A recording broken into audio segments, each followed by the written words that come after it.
Bismillahirrahmanirrahim. My name is Rabia Irfan, student of BS MLT 8th semester. My topic of presentation is blood donation and its role in saving lives affected by thalassemia. First, I will discuss about what is blood donation and what is its importance in medical field. And at the end, I will discuss its role in saving lives affected by thalassemia. Blood donation. Blood donation is a selfless act that involves voluntarily giving a portion of one's blood for medical purposes.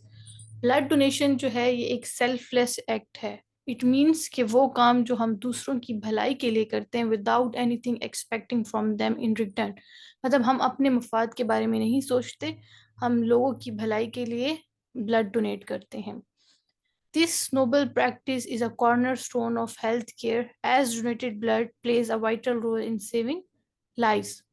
तो ये जो हमारे पास अमल है blood donation का, ये एक बुनियादी अमल है हेल्थ केयर फील्ड में, क्योंकि डोनेटेड ब्लड जो है वो क्या करता है, लोगों की जिंदगी बचाने में अहम रोल अदा करता है. Blood is the most precious gift that anyone can give to another person. Blood जो है ये एक कीमती तोहफा है जो कि हम किसी दूसरे बंदे को गिफ्ट कर सकते हैं, इसीलिए इसको द गिफ्ट ऑफ लाइफ कहते हैं. फिर आगे है ब्लड डोनेशन की इम्पोर्टेंस. ये लाइफ सेविंग है. नंबर फर्स्ट है इमरजेंसी सिचुएशंस एंड ट्रॉमा. कोई भी इमरजेंसी सिचुएशन है या ट्रॉमा है, जैसे कोई नेचुरल डिजास्टर हो गया या एक्सीडेंट वगैरह हो गया है, तो हो सकता है कि उसमें लोगों को ब्लड लॉस का सामना करना पड़े. तो उस लॉस को कंपेंसेट करने के लिए हम लोग क्या करते हैं, उसको ब्लड डोनेट करते हैं. मतलब उसके जो ब्लड वॉल्यूम होता है वो डिक्रीज हो जाता है, तो उसको नॉर्मल पिलाने के लिए हम लोग उस पर्सन को क्या करते हैं, ब्लड ट्रांसफ्यूज करते हैं. जैसे हम एग्जांपल लेते हैं कि किसी का एक्सीडेंट हुआ है, तो हो सकता है एक्सीडेंट में कोई इंजरी हुई है, चाहे हेड की हो, लेग की हो, तो उसकी वजह से उसका बहुत ज़्यादा ब्लड क्या हो गया, लॉस हो गया. तो अब उसकी बॉडी में क्या, ब्लड की डेफिशिएंसी है, ब्लड वॉल्यूम डिक्रीज हो गया. तो उसको नॉर्मल पिलाने के लिए, उसकी बॉडी को प्रॉपर फंक्शनिंग के लिए ब्लड की ज़रूरत है, तो उसको नॉर्मल पिलाने के लिए हम लोग उसे क्या करते हैं, ब्लड ट्रांसफ्यूजन्स कराते हैं. इसी तरह हमारे पास से कोई सर्जरी या मेडिकल प्रोसीजर वगैरह, जैसे कोई हमने ऑर्गन ट्रांसप्लांट किया है या हमारे पास कोई हार्ट की सर्जरी वगैरह है, तो हो सकता है प्रोसीजर के दौरान ब्लड लॉस हो जाए पेशेंट का, तो उसको भी कंपेंसेट करने के लिए हम लोग क्या करते हैं, ब्लड ट्रांसफ्यूजन्स करते हैं. नेक्स्ट है treatment of anaemia and blood disorder. Anaemia में पता है कि बॉडी में जो है ब्लड सेल्स की डेफिशिएंसी हो जाती है, तो उसके ट्रीटमेंट के लिए, या कोई भी ब्लड डिसऑर्डर हो गया जैसे थैलेसीमिया वगैरह है, तो उनको ट्रीटमेंट के लिए भी हम लोग क्या करते हैं, ब्लड ट्रांसफ्यूजन वगैरह करते हैं. इसी तरह हमारे पास है कैंसर ट्रीटमेंट. तो कैंसर ट्रीटमेंट में हम लोग जो है वो रेडिएशन थेरेपीज हो गया या कीमोथेरेपीज यूज करते हैं, तो उनकी वजह से हमारा जो ब्लड का लेवल होता है वो डिक्रीज हो सकता है. तो हम लोग उन पेशेंट्स के लिए जो कैंसर के साथ जो है वो लड़ रहे होते हैं, उनके लिए भी हम लोग क्या करते हैं, ब्लड ट्रांसफ्यूजन करते हैं.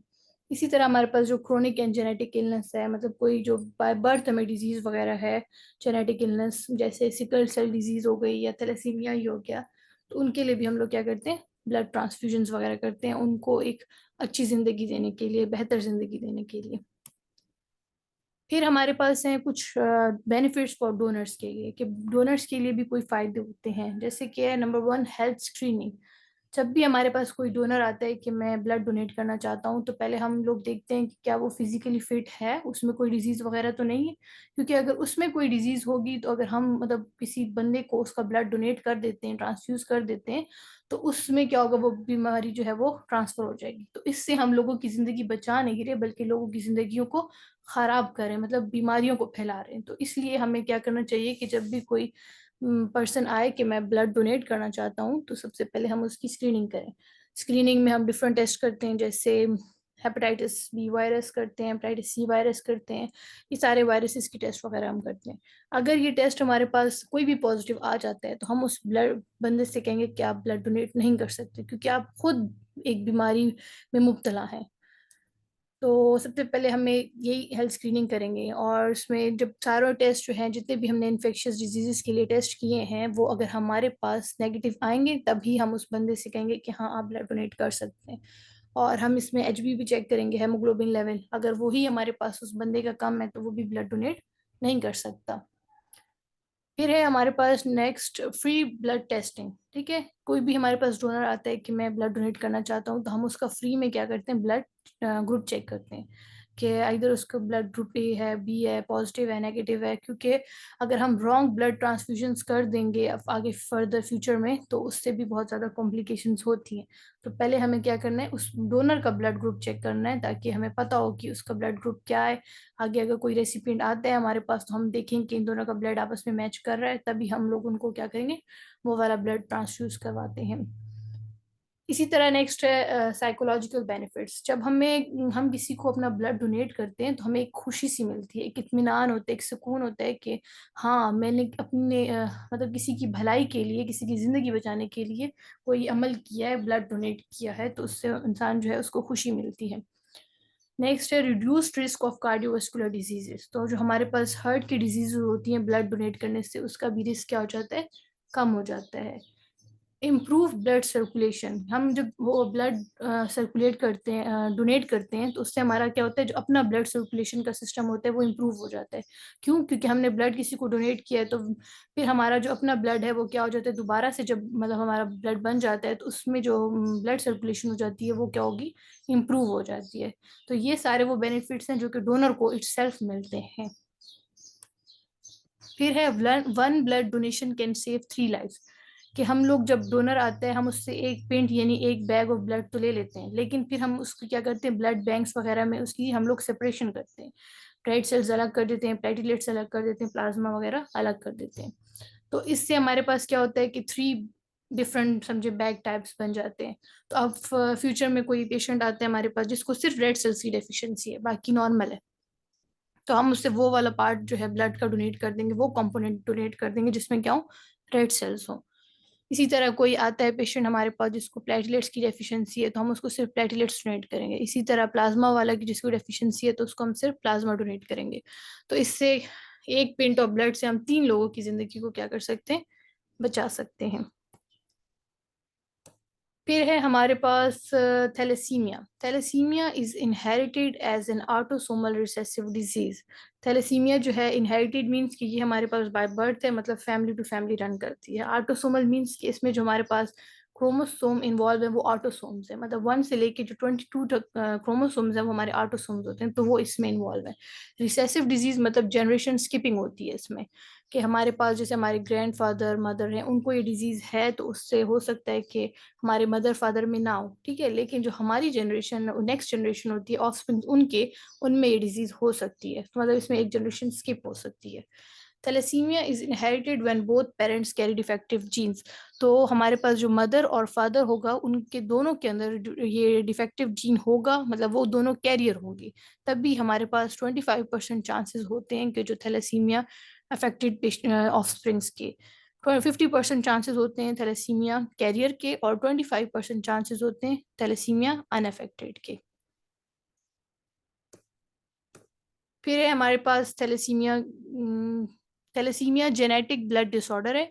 ठीक है, characterised by abnormal haemoglobin production leading to insufficient oxygen transport in the blood stream.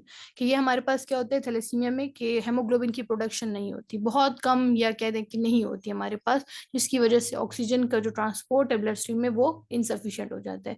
हमें पता है कि ऑक्सीजन को ट्रांसपोर्ट करने के लिए हेमोग्लोबिन जो है वो मतलब रोल प्ले करता है। तो जब हमारी बॉडी में हेमोग्लोबिन ही नहीं होगा, तो उसकी वजह से ऑक्सीजन की प्रोडक्शन भी क्या है, नहीं होगी हमारे पास।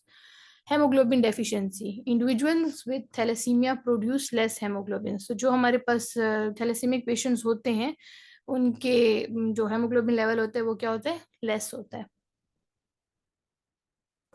Genetic types of thalassaemia. तो जेनेटिक टाइप्स हमारे पास 2 तरह की हैं, अल्फा थैलेसीमिया और बीटा थैलेसीमिया। तो जो अल्फा थैलेसीमिया है हमारे पास, in alpha thalassaemia the alpha genes are deleted from chromosome 16 in association with the production of some or no alpha globin chains.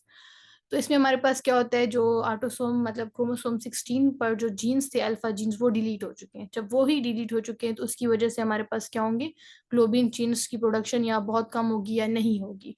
तो जब ग्लोबिन चेन्स नहीं बनेगी तो हेमोग्लोबिन की प्रोडक्शन नहीं होगी, क्योंकि अल्फा ग्लोबिन चेन्स और बीटा ग्लोबिन चेन्स जो होती हैं यही हमारे पास हेमोग्लोबिन की प्रोडक्शन में रोल प्ले करती हैं। तो जब इनकी प्रोडक्शन नहीं होगी तो हमारे पास हेमोग्लोबिन नहीं प्रोड्यूस होगा। इसी तरह हमारे पास है beta thalassemia. In beta thalassemia defective production usually result from disabling point mutations causing no or reduced beta chain production. तो इसमें हमारे पास क्रोमोसोम 11 पर क्या हो सकती है, point mutation. Point mutation means कि जो एक पॉइंट पर होती है हमारे पास, तो उसकी वजह से हमारे पास क्या हो गया है कि या कोई जो क्रोमोसोम 11 पर जीन था बीटा, वो डिलीट हो चुका है, एक जीन जो है वो डिलीट हो चुका है।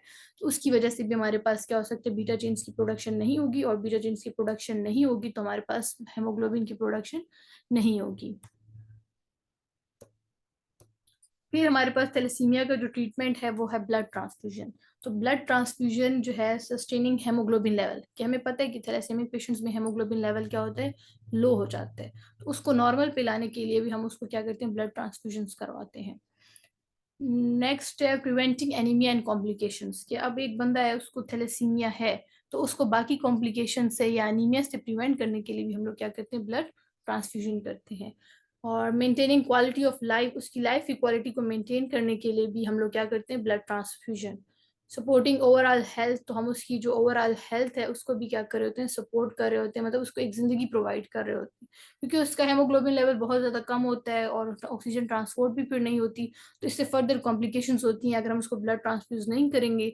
तो एक हद तक इतना वो बंदा जो है थैलेसेमिक जो है वो पेशेंट, उसकी डेथ भी हो सकती है। तो उसको प्रिवेंट करने के लिए हमें क्या करना है, उसको ब्लड ट्रांसफ्यूजन करवाने हैं। मैं अपनी जो पूरी प्रेजेंटेशन है उसका जो कंक्लूजन है वो एक कुरानी आयत के साथ करूंगी, जिसका तर्जुमा है, और जिसने एक इंसान की जान बचाई गोया उसने पूरी इंसानियत की जान बचाई। Whoever saved the life of one person is as if he had saved the life of all mankind. Thank you.